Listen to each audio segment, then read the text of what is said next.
Training camp this week. That should include running back VeonBell, who's set to return after holding out all of last year. In the meantime, yesterday, Le'Veon took to Instagram and went on an epic rant against his critics. Listen to this. Hey, real bro, I'm tired of social media shit. I'm tired of everybody telling me, Le'Veon, you're not focused. You only want to make music. You want to play basketball. He do everything besides play football. And let me tell y'all something. Let me tell y'all something. Everybody talking, man. I know y'all got a favorite person, a favorite athlete, your mom, your dad, whoever y'all do. So if somebody work at Target, do you think when they work from day 9 to 5, they go home and all they doing is worry about putting on the shelves? They trying to worry about what cereal numbers coming up? No. You think Braun just waking up? Oh, he ain't having no Taco Tuesdays. Braun don't have Taco Tuesdays. Y'all think he's just hooping all day? So y'all think it's legitimate for me to just, oh yeah, I ain't supposed to be in this airport on the escalator. I'm supposed to be running up the steps, working out, getting up these damn steps, That's crazy. So guess what I'm gonna do for y'all? I'm gonna give y'all this one time. Run down these damn steps. Look, I'm running down the escalator. That's what I like. I like this. What y'all want him to do too. This is what I got to do too. He a normal civilian running down the escalator. I'm guessing that's what I got to do. The normal civilian, y'all just running, working out, not eating, not doing.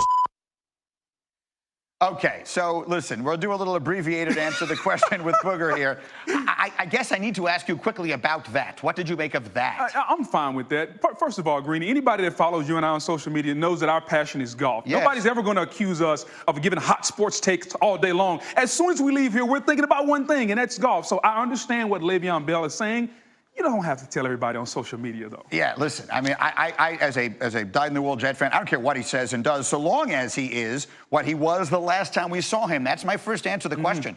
2 years ago, the last time we saw him playing, it was a generally accepted concept that he was the best running back in the NFL. Will he be that again this year? No, I think he'll be top 5, Green. I think the best running backs in the National Football League are Ezekiel Elliott and Saquon Barkley. But when you talk about a guy that can do it all, can be a 3-down back, Le'Veon Bell was that. Let's not forget, Greeny, there's video of him lining up at wide receiver, running better routes than some wide receivers. He's top 10 in the Steelers' all-time receiving list. This is a do-it-all back, but when he comes back, the best back in the league is still Ezekiel. Well, I mean, he averages more catches per game in his career than Chris Carter or Michael Irvin, both of whom are in the Hall of Fame as receivers. So if that is part of the job of being a back in this day and age, why isn't he the best guy if he's better than them at that? Well, because here's the deal. As a running back, his vision and his patience are what set him apart. We hadn't seen that in a year. And the other two guys that I mentioned have emerged, and they are bell cow backs that you can depend on in Zeke Elliott and Saquon Barkley. I think he's still top 5, but I got to give a nod to Zeke. All right, let me get to my next question here. Give me a team that won its division last year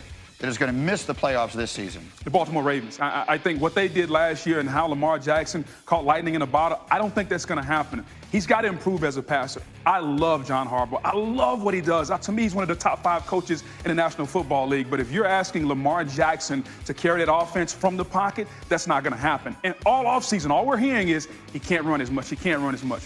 Or if he can't run and his throwing is an issue, what is he going to do? So to me, that's an issue in Baltimore. Yeah, they also have the issue of the Steelers being in their division and the improved Browns being in their division. All right, one more. I'm telling you right now, the MVP of the NFL this year is not going to be a quarterback. Who are you telling me it's going to be? Ezekiel Elliott. I think he's the best running back in the National Football League. That offensive line that was good last year, I think it's going to be better. They get Travis Frederick back, who's the best center in football. And I think there's going to be motivation. I don't know whether or not they're going to give him the contract, but the motivation of Zeke and Dallas and a win-now mentality, I think if a quarterback doesn't win it, you got to give it to a guy that's going to touch the ball a lot, and Zeke will touch it. Let me get Orlovsky in here on that one. Dan, same question for you. If we live in a world where a quarterback isn't going to be the MVP this year, who's it going to be? Christian McCaffrey. And to Boog's point, a guy who's going to touch the ball a ton. McCaffrey last year had just about 2,000 yards all-purpose. He had 1,100 on the ground. He had like 900 yards receiving, something like 107 catches. He's only going to get better. He played more physical last year. This offensive line, they signed Matt Paradise at center. They drafted Greg Little out of Ole Miss, so they're going to be better. And don't forget, Cam's coming off that shoulder injury, so they're going to rely on McCaffrey even more for that first month of the season, first 6 weeks.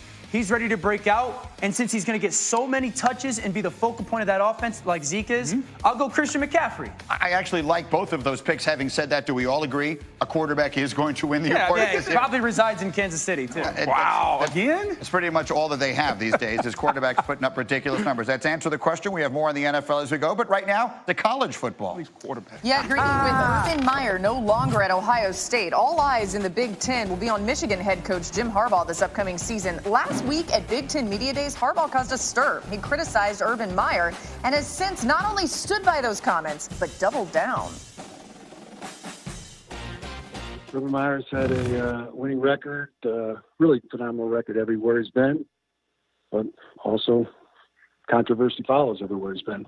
I don't think it was anything new. I don't think it was a bombshell. It was all things that have been written about are very well documented. I don't see why people are so afraid to say what they think. Maybe that's something that'd be worthy to be examined. Wasn't that interesting? And we had a little bit of reaction to this here, and I want to get you guys, but Laura, you were there covering this Big Ten Media Days. How big a deal was this amongst all the people who were there, Harbaugh saying this? It just didn't feel like that big of a deal, Greeny, because I think it didn't surprise anyone. I actually think a lot of people feel similarly to what Harbaugh said, whether that's right or wrong. That is your own decision to make. But to me, the main reason why no one was surprised is because this still has everything to do with the Ohio State-Michigan rivalry and everything to do with the fact that, Boog, Michigan has to take the opportunity here with Urban Meyer gone, and Harbaugh's got to win the Big Ten. Not only does he have to win it, I think this is his best opportunity to win it. You know, in life, I have a problem when we know it, everyone can sense it, and then someone says it, and all of a sudden, oh, it's an issue. He spoke the truth. Urban Meyer had issues at Florida. Urban Meyer has had issues at Ohio State. What's wrong with Jim Harbaugh saying it? We have a problem. Oh, it's bulletin board material. There's a philosophy I go by in life, Greeny. You never have a problem with the truth. He spoke the truth. I have zero problem. I understand. I understand that. The other side of that is it's not as though other people wouldn't say this. Correct. For him to be in a position where he's saying it after having his hat handed to him by Urban Meyer every single year in the time that he was there, and particularly the way it went last year with how one-sided that game was, I can see a lot of people looking at this and saying, sure, you couldn't beat him, but now you can talk about him as way out the door. No one's arguing the veracity of the comments. But whether or not it sort of suits his purposes to be saying it at this particular time, I would question. Yeah, to outside people, it can certainly feel or sound like a cheap shot because, again, that's all he had. We touched on this last week, though. Almost a sour grapian kind of shit. Again, sure. No one's disputing that it's true. Why is it cheap, though? Just because he said the truth? Because Urban's owned him on the field. He whooped up on him, especially last year where, you know, everyone anticipated that would be the year that Michigan got him. But we talked about it last week. It's also really smart. It's also very intelligent by Harbaugh because every single thing that he does that he can shine positive light on Michigan for recruiting and any kind of negative light on Ohio State for recruiting matters. If it swings one kid, it's smart by Harbaugh. Now, does it sound like sour grapes or a cheap shot? Sure. And I also don't understand the infatuation that everyone has with Harbaugh as a coach. I just don't in the NFL.